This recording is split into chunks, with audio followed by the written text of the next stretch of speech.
নমস্কার বন্ধুরা, আমার চ্যানেলে আপনাদের স্বাগতম। আজ আমি আপনাদের সামনে চাউমিন রান্নার এক রেসিপি নিয়ে হাজির হয়ে গেছি।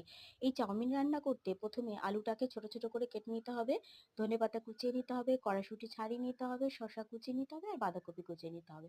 তারপর চাউমিনটাকে একটু গরম জলে সিদ্ধ করে নিয়ে কড়াইতে তেল গরম করে আলুগুলোকে ছেড়ে দিতে হবে। তারপরে একটু আলুগুলোকে একটু নাড়াচাড়া করে বাঁধাকপিগুলো দিয়ে দিতে হবে। দিয়ে বাঁধাকপি দিয়ে ভালো করে নাড়াচাড়া করতে হবে, বাঁধাকপিতে জল ছেড়ে দেয়।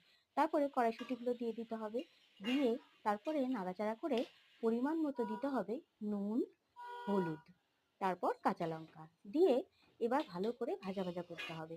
বেশ লাল লাল মতো ভাজা করে নিয়ে তারপরে সিদ্ধ করে রাখা চাউমিনটাকে দিয়ে দিতে হবে, দিয়ে নাড়াচাড়া করতে হবে। বাস এইভাবে নাড়াচাড়া করে তারপরে কমপ্লিট হয়ে গেছে। এরপর এর ওপর দিয়ে টেস্টি করার জন্য ধনেপাতা, শসা কুচানো আর চানাচুর ছিটিয়ে দিতে হবে। ব্যাস কমপ্লিট হয়ে গেছে, নামিয়ে পরিবেশন করুন।